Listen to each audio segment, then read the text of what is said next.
नमस्कार, विंध्य भारत में आपका स्वागत है। मैं हूं आपके साथ दीप्ति। आइए शुरुआत करते हैं खास खबर के साथ। ईशा से भी हजारों साल पुरानी है सतना जिले की जसों की धरोहर।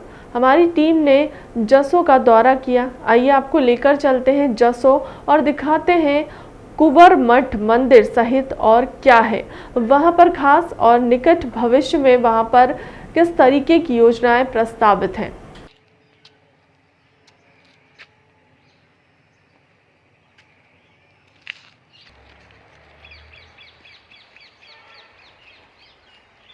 नमस्कार। हम बिंद के पुरातात्विक क्षेत्र जसों में हैं। जसों का इतिहास ये है कि यह पुरातत्व के उन श्रृंखलाओं में शामिल है जहां अनेक ऐसी प्रतिमाएं मिली हैं कि जो ईसवी सदी के कई हजार साल पहले की बातें करती हैं। उदाहरण के लिए हम खड़े हुए हैं कुंवर मठ मंदिर में। कुंवर मठ मंदिर दरअसल कुमार आदित्य का बनवाया हुआ था। कुमार आदित्य उस समय जिनको विक्रमादित्य कहा जाता है, उनके सिपह सालार हुआ करते थे। उनका बनवाया हुआ मंदिर आपके सामने है और हम यहाँ खड़े हैं। जरा इसकी तहसीर जानिए और समझिए। आइए मेरे साथ। यह आप देख रहे हैं, यह एक संपूर्ण प्रतिमा है जो भगवान शंकर ने जब गजासुर को मारा था, जब गजासुर मारा गया था, उस समय की यह प्रतिमा उत्कीर्ण की गई है बहुत बड़े कलाकार द्वारा। और ये ईसा से 400 साल पुरानी तस्वीर है। लेकिन इस प्रतिमा को तो देखिए हर जगह से, लेकिन इधर आइए, नीचे नीचे इस तरह से आइए कि शायद आपको कभी भी इस तरह के विष पान करते हुए योगिनी न मिलेगी। ये माँ कालिका है। आप देखिए माँ कालिका की ये तस्वीर। हम उस जसों में हैं। आइए और आगे बात करते हैं।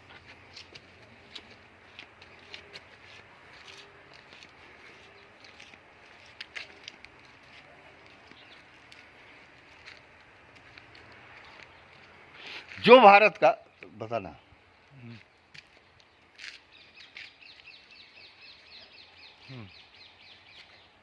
जो भारत का राष्ट्रीय चिन्ह है वो अशोक द्वारा बनवाया गया चिन्ह है, जिसमें शेर भी दिखते हैं और कई चीजें दिखती हैं।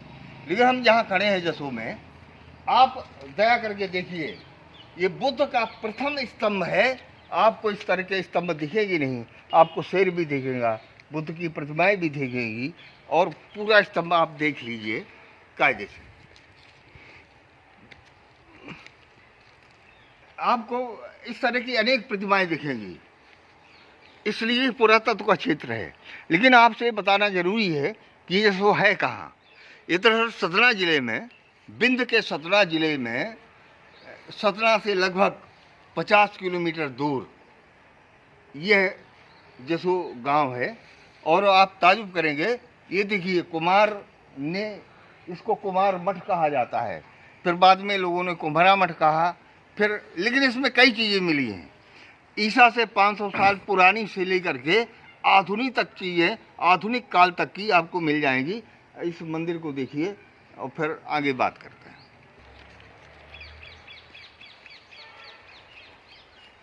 मैं निवेदन ये करना चाहता हूँ कि हम उस जसों में हैं जो पुरातत्व का केंद्र है और इसके साथ स्वतंत्रता संग्राम सेनानियों के अनेक संस्मरण जुड़े हैं।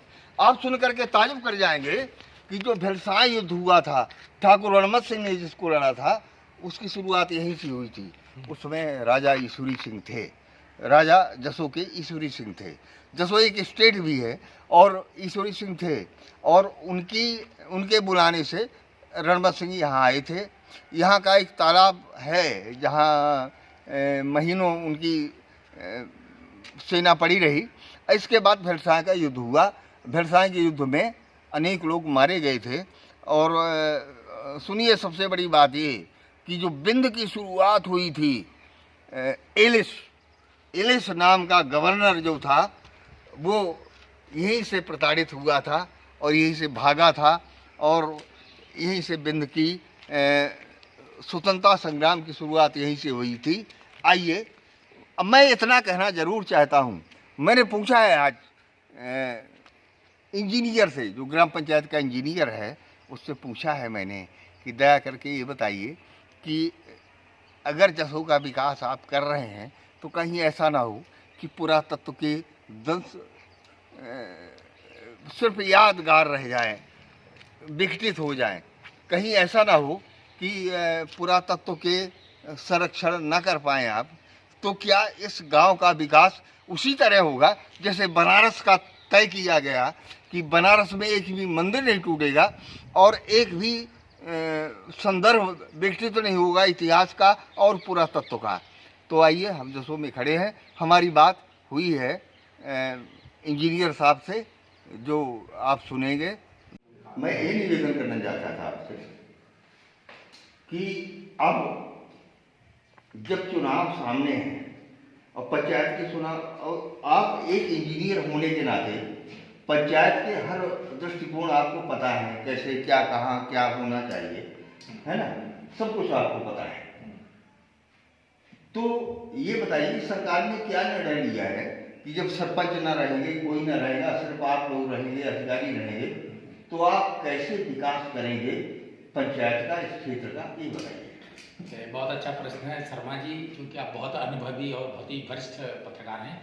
तो दरअसल अभी ये फैसला नहीं हुआ है कि प्रशासनिक अधिकारी देखेगा या पूर्व प्रधान देखेगा, अभी ये फैसला नहीं हुआ है। इसलिए प्रश्न का जवाब अभी भविष्य के गर्त में है।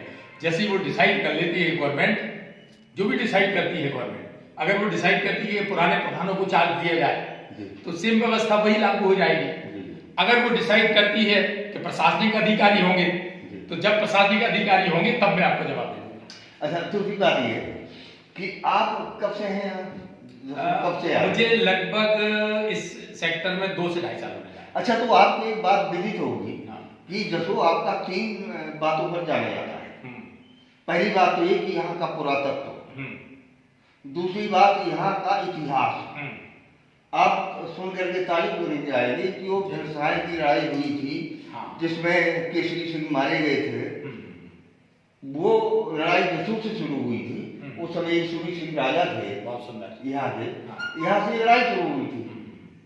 तो उस तरह के विकास के साथ आपने क्या सोचा है? जैसे आपका तालाब, इस तालाब के किनारे सन 1857 में 3 माह तक रणवंश सिंह की सेना ठहरी है। ये तालाब है जो तालाब, हाँ, और कई चीजें वहां से गिर गई। वो बड़े, आप यहाँ किले के भीतर चले जाइए तो आप सुन करके तारीफ कर जाएंगे कि आज भी ईश्वरी सिंह का जो भतीजा था उसका स्मारक आज भी बना हुआ होगा। लगभग 8-10 लोग मारे गए थे यहाँ पे, और भेड़साई की जो लड़ाई हुई थी यहीं से शुरू हुई थी। क्या पंचायत सोचती है कि उसी अनुपात में जिस तरह से हमारा पुरातत्व है, जैसे कुंवर मठ, जैसे कुंवर मठ सुनिए तो ही है, मैं बात करूंगा अभी आपसे, क्या पंचायत सोचती है कि उसी अनुपात में विकास किया जाए ताकि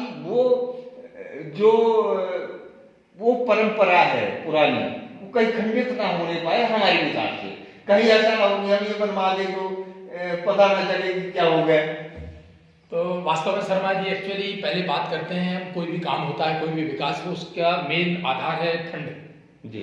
अगर आपके पास फंड नहीं है तो आप कुछ भी हवाबाई के लिए बनाते रहिए, कोई मतलब की बात नहीं निकलती। तो पहला प्रमुख आधार है, जो मूल ढांचा, वो डिपेंड करता है आपका फंड के ऊपर।